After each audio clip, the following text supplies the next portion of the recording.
Hey guys, what's up? Welcome to iGyaan. We've already seen the Nothing Phone 4a, and today we're checking out the Nothing Phone 4a Pro. Now this phone has just been made available for around 40,000 rupees. You can save up to 4,000 rupees with credit card offers, and they have some exchange offers for 6,000 rupees as well. So you can go check out all of those. We'll have them linked in the description below as well. But let's quickly unbox this. We have the silver color. I've actually seen this phone a while back, much before the release or even before it was announced. And even at that time in its prototype phase, it was a sleek and a really nice looking phone. And I'm excited to check it out in its final form. So let's quickly get into it.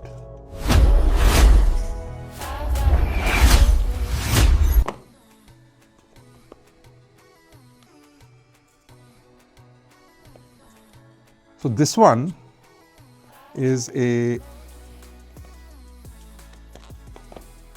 12 gigabyte plus 256 gigabyte variant, but the phone will be available in three options. So you can choose 8 gigabyte with 128 gigabyte of storage and a 256 gigabyte of storage. And then you can of course choose this one, which is 12 gigabyte with 256 gigabyte of storage. A message from Nothing. And then let's look at the phone. So nice reveal. I'm glad that they've improved the packaging and now you don't have to destroy your packaging. And we've got a nice cover here. Reminds you of a certain fruit phone, doesn't it? There's also some texture on the inside. We've got a USB-C to USB-C cable. I wish they start making braided cables, but this is a nice high quality cable nonetheless.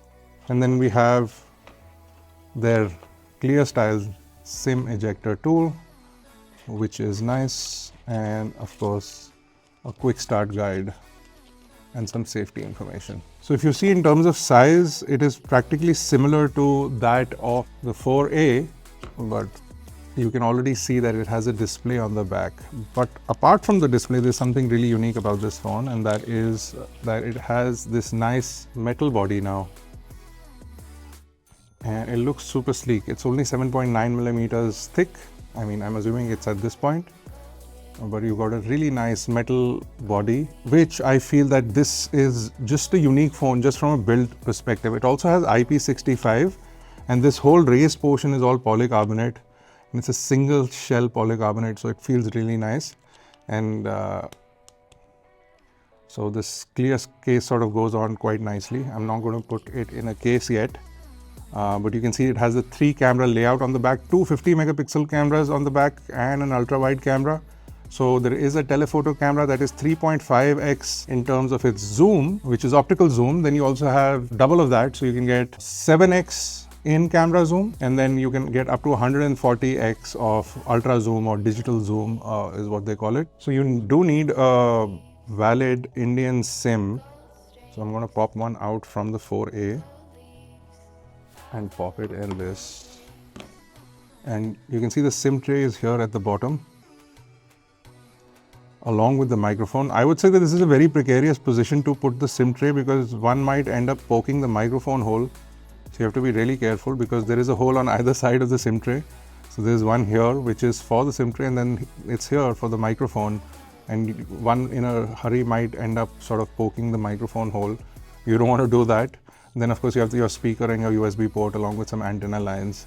And being a metal back phone, they definitely needed to add some antenna lines. So you can see here is a massive antenna line. They've kept their sort of iconic indentation here as well from sort of CMF or whatever you might want to call it, even from their earbuds. Even though it is not a usual design in terms of the back over here, it still is symmetrical, and that is what I like.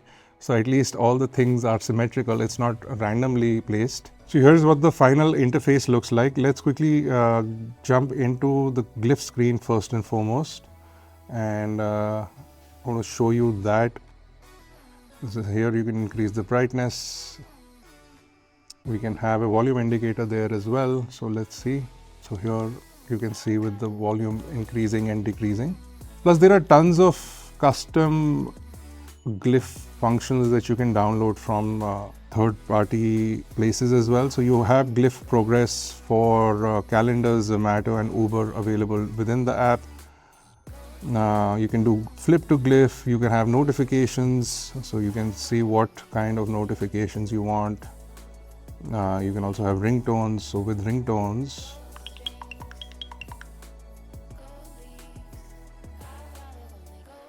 let's look at the other one. So these are sort of trippy, but you can get them. But if we talk about the phone in itself, apart from the glyph interface, which it can be customized and you can have custom things on that, and a lot of people are developing for the glyph interface as well. The phone itself, like I mentioned, is 7.9 millimeters in terms of thickness, 209 grams in terms of its weight. So fairly sleek phone. It feels really nice in the hand. Everything is rounded off. The top is a little sharp, but it's not too bad. It's not going to cut your finger or anything, but bezels are symmetrical, which is really nice to look at on a phone like this. We've got a 6.83 inch display, which is an LTPS AMOLED display. The display has a resolution of 2800 by 1260 pixels, which makes it 450 pixels per inch. It is a 10-bit display. Peak brightness is 5000 nits, so that's for very extreme HDR things, but outdoor brightness is 1600 nits and typical brightness is 800 nits. The refresh rate on this display is 144 Hz. And touch sampling rate, of course, overclocked to 2500 Hz. On the back, like I mentioned, there's a 50 megapixel main camera and there's a 50 megapixel telephoto camera. And one is going to, the telephoto is 3.5x optical zoom, 7x in camera zoom. So they sort of crop into the pixels to give you 2x zoom. And then 2x meaning 2x into 3.5x, so gives you 7x total zoom, and then you can go into a digital zoom which goes up to 140x, which of course we'll test out. We'll also show you that on screen right now. And finally, there's an ultra wide camera, which is just an 8 megapixel camera, which again I think is unfortunate, but there is an 8 megapixel ultra wide camera. On the front is a 32 megapixel camera, which is an f2.2. Now you can do 4K video, but from what I remember, this is at 30 frames per second. So you can jump into 4K at 30, but 1080p at 60. And if you flip the camera, you only get 1080p at 60. You don't even get 4K at 30. So I think these are things that companies like Nothing sort of miss out on. They're not focusing on giving you 4K 60. They're not focusing on giving you 4K 30 on the front camera as well. So that's something I feel that is inconsistent with the front and the rear camera. So if you're somebody who's into creation, you'll find this really restrictive because you can shoot on 4K on the rear camera, but you can't shoot on 4K on the front camera. But that's a very small audience, and I don't know if everyone really cares about that.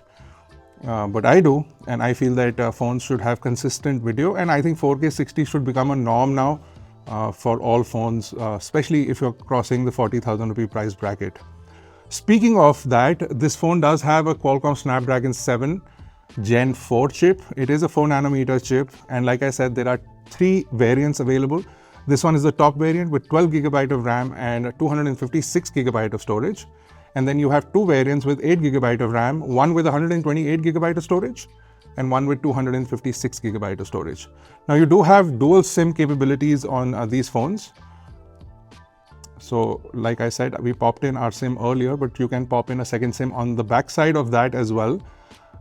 This one in India somehow doesn't have, or at least that's what the spec sheet says, doesn't have eSIM on the Indian variant, but everywhere else you will get eSIM. So you can have 2 physical SIMs in this running at all times. That's a non-problem. Now the phone has a 5080 battery if you're not in India, but if you're in India, you're in luck because then this has a 5400 milliamp hour battery.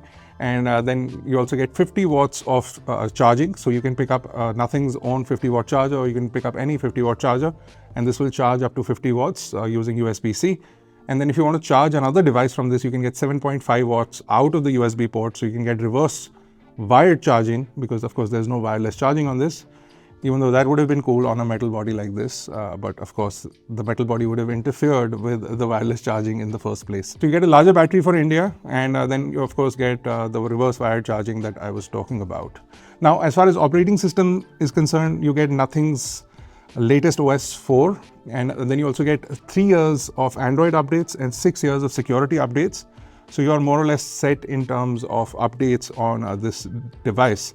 Now, of course, we want to test this in depth, and if you have any particular questions about this phone, you should let us know. But I have to tell you one thing off the bat is that this looks super sleek. It feels really comfortable in the hand. You've got IP65, you've got Corning Gorilla Glass 7i on the front.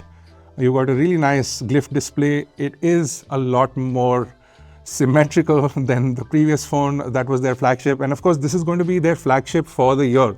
So they're going to probably come out with more budget phones, but this is going to be the most expensive phone they launched this year. And then we'll probably see the Nothing Phone 4 next year. That's what the rumors are, at least, or that's what I believe. And then of course you do have a recording light on the back as well. Let's flip it around and let's see. So you do have a recording light here. So if you do record anyone in public, they will know that you're being a creep. So at least that's taken care of.